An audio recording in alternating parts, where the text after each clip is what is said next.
கிறிஸ்துவுக்குள் மிகவும் பிரியமானவர்களே, கர்த்தராகிய இயேசு கிறிஸ்து நாமத்தினாலே உங்களை வாழ்த்துகிறேன். எல்லோருக்கும் அன்னையர் தின வாழ்த்துக்கள். நீதிமொழிகள் 23ஆம் அதிகாரம் 25ஆம் வசனம்.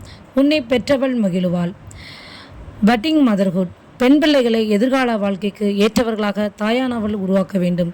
யாத்ராகமம் 2ஆம் அதிகாரம் 4ஆம் வசனம். அதற்கு என்ன சம்பவிக்கும் என்பதை அறியும்படி அதன் தமக்கை தூரத்திலே நின்று கொண்டிருந்தாள். மூசையின் சகோதரிக்கு தாய்மை உள்ளம் சிறுவயதிலே இருந்தது. Flowering motherhood. பூத்துக்குலுங்கும் பருவம். மரியாள் ஸ்திரீகளுக்குள் ஆசிரியக்கப்பட்டவள். Fruitful motherhood. கணிதரும் தாய்மை பருவம். Feeding motherhood. இந்த செய்தி குறித்ததான முழுமையான விளக்கங்களை நம்முடைய சகோதரி ஜெயராணி ஆண்ட்ரூஸ் அவர்கள் இந்த காணொலியில் பேசியிருக்கிறார்கள். பாருங்கள், கேளுங்கள், அது உங்களுக்கு மிகவும் பிரயோஜனமாக இருக்கும். சகோதரிகளே, அன்பான அன்னையரே, உங்கள் எல்லாருக்கும் மகிழ்ச்சியான அன்னையர் தின வாழ்த்துக்கள். ஆண்டவர் இந்த உலகத்தில் ஒவ்வொரு பெண்ணுக்கும் பலவிதமான பருவங்களை கொடுத்திருக்கிறார். அதில் ஒன்று குழந்தை பருவம், இளமையுள்ள வாழ்க்கையின் பருவம். அதை அடுத்து தாய்மைக்கு ஆயத்தமாக வேண்டிய ஒரு பருவம். அதை அடுத்து ஒரு தாயாக இருக்கக்கூடிய ஒரு பருவம். கடைசியாக முதுமையடைந்த ஒரு தாயாக இருக்கக்கூடிய ஒரு பருவம். இப்படிப்பட்ட பல பருவங்களை ஒவ்வொரு பெண்ணும் கடந்து செல்கிறாள். ஒரு சிலருக்கு மாத்திரம்தான் தாய்மையாகிற பாக்கியம் இல்லையே ஒழிய உலகத்தில் எல்லா பெண்களுக்கும் இந்த பாக்கியத்தை ஆண்டவர் கொடுத்திருக்கிறார். சரி, பொதுவாக ஹாப்பி மதர்ஸ் டே என்று சொல்லிதான் இந்த மதர்ஸ் டே அன்றைக்கு வாழ்த்துவார்கள். உலகமெல்லாம் அன்னையர் தினம் என்று சொல்லி இன்றைக்கு கொண்டாடி கொண்டிருக்கிறார்கள். எத்தனையோ பரிசுகள், எத்தனையோ வாழ்த்துக்கள், எத்தனையோ வாழ்த்து அட்டைகள், இவைகளெல்லாம் ஒரு பகுதியில் சந்தோஷத்தை தெரிவிப்பதற்கு கொடுக்கப்பட்ட போதிலும் ஆண்டவர் ஒரு தாய்க்கு கொடுக்கவிருக்கிற மிக சிறந்த ஒரு ஆசீர்வாதத்தை வேதத்திலிருந்து நான் வாசிக்க விரும்புகிறேன். நீதிமொழிகளின் புத்தகம் 23ஆம் அதிகாரம் 25வது வசனம். உன்னை பெற்றவள் மகிழ்வாள். என்ன ஒரு அற்புதமான வார்த்தை! உன்னை பெற்றவள் மகிழ்வாள். ஒரு தாய்க்கு ஆண்டவர் வைத்திருக்கிற மிக சிறந்த ஒரு ஆசீர்வாதம் அவள் பிள்ளைகளை குறித்து அவளுக்கு இருக்கிற மகிழ்ச்சி. சரி, இந்த பிள்ளைகளை குறித்து இருக்கிற மகிழ்ச்சி தாய்மை பருவத்தில் தான் கிடைக்கிறது. அதற்கு முன்பதாக ஒரு பெண் கடந்து செல்கிற சில பருவங்களை குறித்து உங்களோடு கூட நான் பேச விரும்புகிறேன். முதலாவதாக பட்டிங் மதர்ஹுட். ஒரு பெண் குழந்தையாக இருக்கும் பொழுதே அந்த பெண்ணை ஒரு தாய்மை பருவத்திற்கு ஆண்டவர் உருவாக்குகிறார். பெண் பிள்ளைகள் விளையாடும் போது பாருங்கள், அவர்கள் பொதுவாக கார் அல்லது ஜீப், ஏரோப்ளைன் இதை போன்ற பொருட்களை வைத்து அவர்கள் விளையாட மாட்டார்கள். அவர்களுக்கு ஒரு சிறிய குழந்தை பொம்மை வேண்டும். அந்த பொம்மையை மடியில் வைத்து கொண்டு விளையாடுவார்கள், தோளில் போட்டு தாளாட்டுவார்கள். இது எதை குறிக்கிறது? அந்த பட்டிங் ஸ்டேஜ்லேயே அந்த பட்டிங் மதர்ஹுட் அவளுக்குள் இருக்கிறது என்ற ஒரு செய்தியை இது சொல்கிறது. என் அன்பு தாய்களே, என் அன்பு சகோதரிகளே, உங்கள் பெண் பிள்ளைகளை நீங்கள் கவனமாய் பாருங்கள். அவள் தகப்பனுக்கு சுகமில்லை என்றால் பெண் பிள்ளை தான் பதறிக்கொண்டு ஓடி வரும். தாய்க்கு சுகவீனம் என்றால் பெண் பிள்ளை தான் பதறிக்கொண்டு ஓடி வரும்.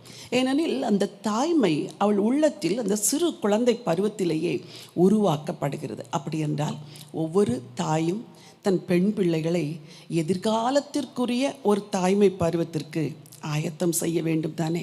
நீங்கள் உங்களுடைய மதர்ஹுட்டை குறித்து நினைக்கிற இந்த நாளிலே உங்கள் குழந்தைகளாக இருக்கிற பெண் பிள்ளைகளுடைய அந்த மதர்ஹுட் வரும் பொழுது அவர்கள் எப்படி நடக்க வேண்டும், எப்படி வாழ வேண்டும், சோதனைகளை எப்படி சகிக்க வேண்டும் என்பதையெல்லாம் முன்னறிந்து அந்த பெண் பிள்ளைகளை ஒரு நல்ல தாயாக நீங்கள் உருவாக்க வேண்டும். சரி, இதற்கு வேதத்தில் எங்காவது ஆதாரம் இருக்கிறதா என்றால் யாத்திராகம புத்தகம் 2ஆம் அதிகாரத்தில் ஒரு அற்புதமான செய்தி இருக்கிறது. ஒரு வசனத்தை வாசிக்க விரும்புகிறேன். யாத்திராகமத்தின் புத்தகம் 2ஆம் அதிகாரம் 4வது வசனம். அதற்கு என்ன சம்பவிக்கும் என்பதை அறியும்படி அதன் தமக்கை தூரத்திலே நின்று கொண்டிருந்தாள். வசனம் 7. அப்பொழுது அதன் தமக்கை பார்வோனின் குமாரத்தை நோக்கி, உமக்கு இந்த பிள்ளையை வளர்க்கும்படி எபிரேய ஸ்திரீகளில் பால் கொடுக்கிற ஒருத்தியை நான் போய் உம்மிடத்தில் அழைத்து கொண்டு வரட்டுமா என்றாள். குழந்தை மோசேயை நாணற்பெட்டிக்குள் வைத்து நைல் நதியில் கிடத்திவிட்டார்கள். இப்பொழுது கூட இருப்பது அவனுடைய சகோதரி. அவள் குழந்தை அழுகிறதை பார்க்கிறாள். பார்வோனின் குமாரத்தி குழந்தையை எடுத்துக்கொண்டு பேசிக்கொண்டிருக்கிறதை கவனிக்கிறாள். ஆனால் அவள் இருதயம் பதைக்கிறது. ஐயோ, என் சகோதரனை காப்பாற்ற வேண்டுமே என்று அந்த தாய்மை உள்ளம் அப்பொழுதே அவளுக்குள் இருந்தபடினால் உடனடியாய் கேட்கிறாள் பார்வோனின் குமாரத்தினிடத்தில், இந்த பிள்ளையை வளர்ப்பதற்கு ஒரு பால் கொடுக்கிற எபிரேய ஸ்திரீயை அழைத்து கொண்டு வரட்டுமா என்று கேட்கிறாள். பட்டிங் சைல்ட்ஹுட் எவ்வளோ ஒரு அழகான தேவனுடைய சிருஷ்டிப்பு. என் அன்பு தாய்மார்களே, உங்கள் பெண் பிள்ளைகளை இப்படிப்பட்ட இரக்கம் உள்ளவர்களாய் நீங்கள் வளர்க்க வேண்டும். ஆனால் இந்த வயதில் இருக்கிற பெண் குழந்தைகளுக்கு இந்த உலகத்தில் பலவிதமான துன்பங்களும் துயரங்களும் பாதுகாப்பு இல்லாத நிலைமைகளும் அவர்களுடைய இளவயதிலேயே அவர்கள் கற்பு சுரையாடப்படுகிற காரியங்களும் இந்த தேசத்தில் நடப்பதை பார்க்கும் பொழுது நம்முடைய இருதயம் பதைக்கிறது. என் வார்த்தையை கேட்கிற உங்கள் ஒவ்வொருவருக்கும் சொல்லுகிறேன், இந்த பட்டிங் மதர்ஹுட்டில் இந்த பிள்ளைகளை பத்திரமாய் காத்துக்கொள்ளுங்கள். அவர்கள் எதிர்கால தாய்மாராய் மாறப்போகிறார்கள். அந்த இருதயம் அவர்களுக்குள் துளிர்த்து நிற்கிற அந்த நேரத்திலேயே அதற்கு தண்ணீர் ஊற்றி வளர்ப்பதற்கு பிரயாசப்படுங்கள். இந்த பட்டிங் மதர்ஹுட்டில் உங்கள் பிள்ளைகளை பத்திரமாய் காத்துக்கொள்ளுங்கள். ஆசீர்வாதமாய் இந்த பூமிக்கு உருவாக்குங்கள். இரண்டாவதாக, ஒரு பெண் அடுத்த ஒரு பருவத்திற்குள் கடந்து செல்கிறாள். அது அவளுடைய வாலிப பருவம். இதற்கு நான் என்ன பெயரிட விரும்புகிறேன் என்றால் ஃப்ளவரிங் மதர்ஹுட், அதாவது பூத்து குலுங்கும் ஒரு தாய்மை பருவம்.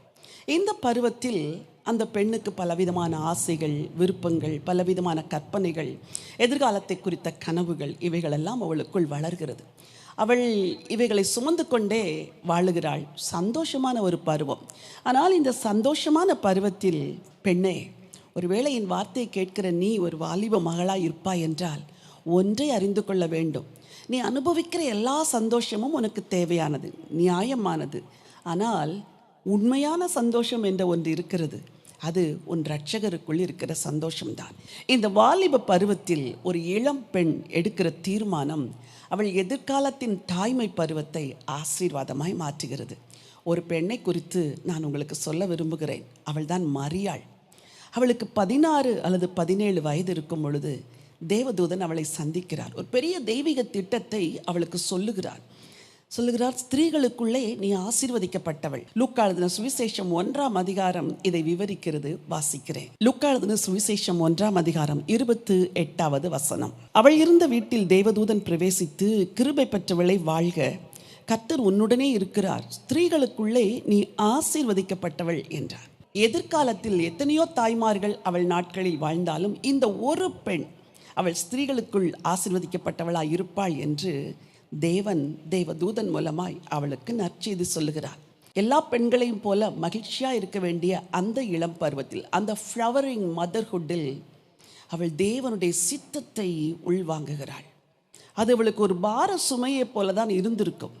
ஆனால் அவள் அதற்கெல்லாம் அஞ்சவில்லை. நான் ஆண்டவருக்கு அடிமை, உம்முடைய வார்த்தையின்படி எனக்காக கடவது என்று தேவ சித்தப்படி தன்னை ஒப்பு கொடுக்க அவள் அன்றைக்கு தீர்மானித்தாள். என் அன்பு அன்னையரே, உங்கள் வாலிப பெண் பிள்ளைகள் ஒருவேளை மரியாளைப் போல இல்லாது இருக்கலாம். ஆனால் உங்களுக்கு ஒரு நற்செய்தி சொல்லுகிறேன். ஒரு தாயின் ஜெபம் பெண் பிள்ளைகளை சிறந்தவர்களாய் மாற்ற வல்லமையுடையதாக இருக்கிறது.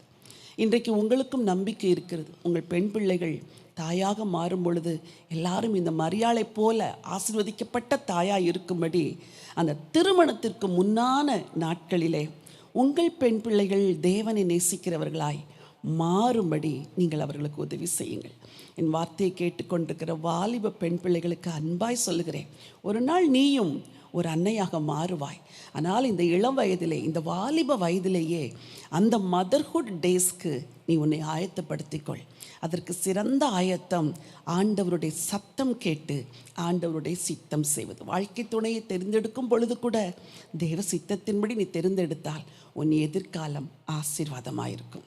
மூன்றாவதாக, இன்னொரு பருவம் ஒரு பெண்ணுக்கு இருக்கிறது. அது ஃப்ரூட்ஃபுல் மதர்ஹுட் என்று நான் சொல்ல விரும்புகிறேன். கனி தருகிற ஒரு தாய்மை பருவம். உலகத்தில் ஒரு பெண்ணுக்கு பிள்ளைகள் இருந்தால்தான் அது ஆசீர்வாதம் என்று எல்லாருக்குமே தெரியும். ஒருவேளை என் வார்த்தையை கேட்கிற நீங்கள் ஒரு குழந்தைக்காய் எதிர்பார்த்து கொண்டிருக்கலாம். நான் நிச்சயமாய் சொல்லுகிறேன், கட்டாயமாய் நிச்சயமாய் தேவன் உங்களுக்கு ஒரு பிள்ளை பாக்கியத்தை கொடுப்பார். கவலை கொள்ளவே வேண்டாம். 128ஆம் சங்கீதம் 3வது வசனத்தில் நாம் இப்படி வாசிக்கிறோம், உன் மனைவி உன் வீட்டோரங்களில் கனி தரும் திராட்சை கொடியைப் போல் இருப்பாள். உன் பிள்ளைகள் உன் பந்தியை சுற்றிலும் ஒலிவ மர கன்றுகளைப் போல இருப்பார்கள். வேதத்தில் பிள்ளைகள் இல்லாத எத்தனையோ ஸ்திரீகள் ஆண்டவரிடத்தில் கண்ணீரோடு ஜெபித்து பிள்ளைகளை வாங்கி கொண்டார்கள். உங்களுக்கும் ஆண்டவர் நிச்சயம் தருவார். சரி, ஒரு பெண் திருமணமான பிறகு அவளுடைய வாழ்க்கையில் அவள் பெற்றுக்கொள்ளக்கூடிய முதல் ஆசீர்வாதம் அவள் கணவனின் அன்பு. ரெண்டாவது ஆசீர்வாதம் பிள்ளை பாக்கியம். இன்றைக்கு அநேக பெண்களுக்கு தாய்மை பருவம் அடையக்கூடிய நிலைமையில் இருக்கிறவர்களுக்கும் அடைந்தவர்களுக்கும் அந்த முதல் ஆசீர்வாதம் கிடைப்பது இல்லை. கணவனுடைய அன்பு பலருக்கும் இல்லாமற் போய் விடுகிறது, இல்லை வேறு ஒரு பெண்ணுக்கு பகிர்ந்து கொடுக்கப்பட்டு விடுகிறது. ஆகவே இந்த கனி தருகிற தாய்மை பருவம் மகளே உனக்கு கசப்பாக இருக்கிறது. ஆகவே என்ன நினைக்கிறாய்? எனக்கு எதற்கு பிள்ளைகள், போதும் இந்த ஒரு பிள்ளை என்று நினைக்கிறாய். நீ தேவ சித்தத்தை தடுக்கிறாய் என்று புரிந்து கொள். குடும்பத்தில் பிரச்சனைகள் குழப்பங்கள் வந்த போதிலும் நீ ஆண்டவர் பட்சத்தில் நின்று, என் ஆண்டவர் என்னை கனிதரும் திராட்சை கொடியாய் மாற்றுகிற தேவன், புருஷனை கொடுத்தவர் அவர், பிள்ளைகளை கொடுத்தவர் அவர், இந்த வாழ்க்கையை கொடுத்தவர் அவர், இந்த ஆண்டவருக்காக நான் கனி தருவேன், நான் அவரில் வேரூன்றி நிலைத்திருப்பேன் என்று கர்த்தருக்குள் வேரூன்றி நிலைத்திருக்கும் பொழுது நிச்சயமாகவே நீங்கள் கனி தருகிற தாய்மை பருவத்தை அடைவீர்கள். உங்களுக்கு பிள்ளைகள் இருப்பதை குறித்து இன்றைக்காவது பாரமாய் நினைத்திருக்கிறீர்களா? இன்றைக்கு சொல்கிறேன், அது ஒரு பாக்கியம், அது பாரம் அல்ல. பிள்ளைகள் வித்தியாசமான சூழ்நிலைமைகளில் வித்தியாசமான மனநிலைமைகளில் வளர்வார்கள் என்றால் கவலைப்படாதிருங்கள். அந்த இளம் பருவத்திலிருந்தே பிள்ளைகளை கர்த்தரின் வழியில் நடத்துவதற்கு மாத்திரம் நீங்கள் தீர்மானித்து விடுங்கள். வசதிகளையும் வாய்ப்புகளையும் சிறந்த கல்விகளையும் உங்களால் கொடுக்க முடியவில்லை, நீங்கள் ஒருவேளை கஷ்டத்தில் இருக்கிறீர்கள் என்றால் பரவாயில்லை, கர்த்தரை கொடுத்து விடுங்கள், கர்த்தரை பிள்ளைகளுக்குள் வைத்து விடுங்கள். அதுதான் ஆசீர்வாதம். நீங்கள் கனி தரும்படி உங்களை ஆசீர்வதித்த தேவன் உங்கள் பிள்ளைகளும் இந்த உலகத்தில் கனி தருகிற விருட்சங்களாய் மாறிட அனுக்கிரகம் செய்வார். இதுதான் கனி தருகிற தாய்மை பருவம். நான்காவது, ஃபேடிங் மதர்ஹுட். ஒரு பெண் சிறு பெண்ணாய் இருக்கிறாள், வாலிப பெண்ணாய் வளருகிறாள், தாய்மை பருவம் அடைகிறாள். பிள்ளைகளையெல்லாம் வளர்த்து நல்ல நிலைமைக்கு கொண்டு வந்த பிறகு அவள் வாழ்க்கை கேள்விக்குறியாக இருக்கிறது. அவளுக்கு உதவி செய்ய யாருமற்ற நிலைமை வருகிறது. மனதில் போராட்டம், சரீரத்தில் பலவீனம், கால்களில் தடுமாற்றம், கண்களில் பார்வை குறைவு, இவைகளெல்லாம் வரும்பொழுது தனக்கு உதவி செய்ய பிள்ளைகளை நாடி நிற்கிறாள். ஆனால் உதவி செய்ய வேண்டிய பிள்ளைகள் உதவி செய்ய மறுக்கிறார்கள், பராமரிக்க மறுக்கிறார்கள், எங்கேயோ சென்று முதியோர் இல்லத்தில் விட்டு விடுகிறார்கள். கேட்டால் இன்றைய காலகட்டத்தில் இதுதான் வசதியாக இருக்கிறது என்று சொல்லுகிறார்கள். அது அவர்களின் நினைவு. ஆனால் ஒரு தாய் ஒரு ஃபேடிங் மதர்ஹுட் பருவத்தில் வரும் பொழுது அவளை பராமரிக்க வேண்டியது பிள்ளைகள். பல தாய்மார்கள் அந்த முதிர் வயதிலே கணவனை இழந்து விடுகிறார்கள். 4 பிள்ளைகள் 4 இடத்தில் வாழ்க்கையை அமைத்து கொள்ளுகிறார்கள். தான் ஒரு தனி வீட்டில் வசிக்க வேண்டிய சூழ்நிலைமை வருகிறது. பிள்ளைகளோடு கூட வாழ விரும்பினாலும் வாழ முடியாத நெருக்கங்கள் இருக்கிறது. இப்படியெல்லாம் ஒரு இலையுதிர் காலத்தில் ஒரு தாய் வாழும் பொழுது, பிள்ளைகளே உங்களுக்கு சொல்லுகிறேன், இதுதான் உங்கள் தாயை நீங்கள் பராமரிக்க வேண்டிய ஒரு காலம். அவர்களிடத்தில் பலவீனங்கள் இருக்கலாம், குறைகள் இருக்கலாம், அவர்களிடத்தில் வியாதிகள் இருக்கலாம், எத்தனையோ காரியங்கள் இருக்கலாம். ஆனால் ஒரு பாக்கியம் என்ன தெரியுமா? அந்த முதிர் வயதிலும் உன்னை பெற்றவள் மகிழ்வாள் என்று ஆண்டவர் சொன்ன அந்த வார்த்தையின்படி வாழ்நாளெல்லாம் உங்கள் மகிழ்ச்சிக்காக வாழ்ந்த ஒரு தாயை அவருடைய அந்திய காலத்தில், அந்த இலையுதிர்கிற காலத்தில் நீங்கள் பராமரிக்க வேண்டும். அந்த ஃபேடிங் மதர்ஹுட் ஒரு ஃபியர்ஃபுல் மதர்ஹுட்டாக இருந்து விடக்கூடாது. அவள் பயந்து என் எதிர்காலம் எப்படி இருக்கும், நான் எப்படி வாழப்போகிறேன் என்று திகைத்து கலங்குகிற ஒரு நிலைமைக்கு தள்ளிவிடாதபடி அவர்களை பராமரிக்கும்படி அன்போடு கூட உங்களை கேட்கிறேன்.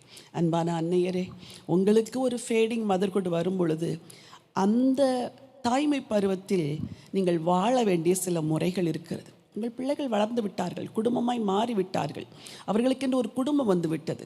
இனிமேல் நீங்கள் போய் அவர்களுடைய எல்லா விஷயங்களிலும் தலையிடக்கூடாது. அவர்கள் வாழ்க்கை, அவர்கள் வாழுவார்கள். நீங்கள் அவர்களோடு இருந்து ஆதரவாகத்தான் இருக்க வேண்டுமே ஒழிய காயத்தை உண்டு பண்ணுகிற ஒரு தாயாக நீங்கள் மாறிவிடக்கூடாது. ஆகவே நீங்களும் கவனமாய் வாழ்ந்து கொள்ளுங்கள்.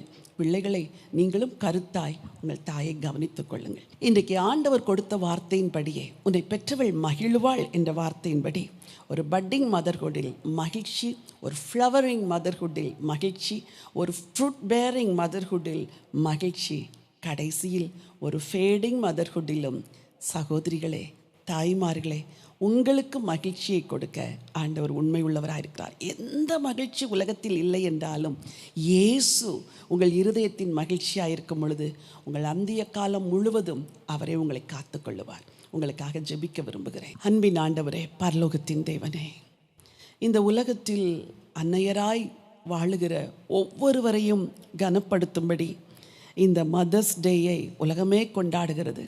என் வார்த்தையை கேட்கிற யாராக இருந்தாலும் சரி, என் வார்த்தையை கேட்கிற ஒவ்வொரு அன்னையரையும் ஆண்டவர் ஆசீர்வதிக்கும்படியாக ஜெபிக்கிறேனப்பா. அவர்களுக்கு நீர் கொடுத்த பெண் பிள்ளைகளையும் நீர் ஆசீர்வதியும், ஆண் பிள்ளைகளையும் ஆசீர்வதிங்கப்பா.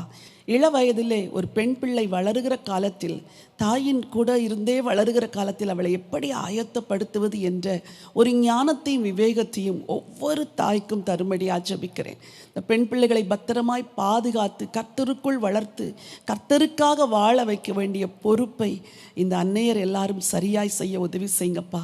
குடும்பத்தை கட்டவும், கணவனை பராமரிக்கவும், தன் பெற்றோரை பராமரிக்கவும், குடும்பத்தில் பிறந்த பிள்ளைகள், அவர்களுக்கு பிறந்த பிள்ளைகள் எல்லாரையும் சீராக சரியான வழியில் நடத்தி செல்லவும் வேண்டிய ஞானத்தையும் ஜப ஆவியையும் ஒவ்வொருவருக்கும் தாங்கப்பா. ஒருவேளை இந்த தாய்மை பருவத்தில் பலவிதமான கண்ணீர், கவலை, துன்பம், வியாதி இவைகளை நிமித்தம் துக்கத்தோடு யாராவது இன்றைக்கு இந்த செய்தியை கேட்டுக்கொண்டிருப்பார்கள் என்றால் அவர்களையும் நீர் மகிழ்ச்சியாக்க வேண்டும் என்று உம்மிடத்தில் வேண்டிக் கொள்கிறேன். கிருபை கூட இருக்கட்டும் அப்பா, ஆசீர்வதிங்க. உலகமெல்லாம் இந்த மதர்ஸ் டேயை கொண்டாடுகிற இந்த நாளில் ரட்சிக்கப்படாத எல்லா தாய்மார்களை ரட்சிங்க. உம்மை அறிந்தவர்களை பலப்படுத்துங்க, ஆசீர்வதிங்க. மீட்பெரும் இரட்சகருமாம் இயேசு கிறிஸ்துவின் நாமத்தில் வேண்டிக் கொள்கிறேன், ஜீவனுள்ள நல்ல பிதாவே. ஆமேன், ஆமேன். பிரியமானவர்களே, உங்களுக்கு மகிழ்ச்சியான அன்னையர் தின வாழ்த்துக்கள். Happy mother's day. ஆண்டவர் இந்த நாள் மட்டுமல்ல, உங்கள் வாழ்நாளெல்லாம் உங்களை மகிழ்ச்சியோடு வாழ வைப்பாராக என்று மனதார வாழ்த்துகின்றேன். God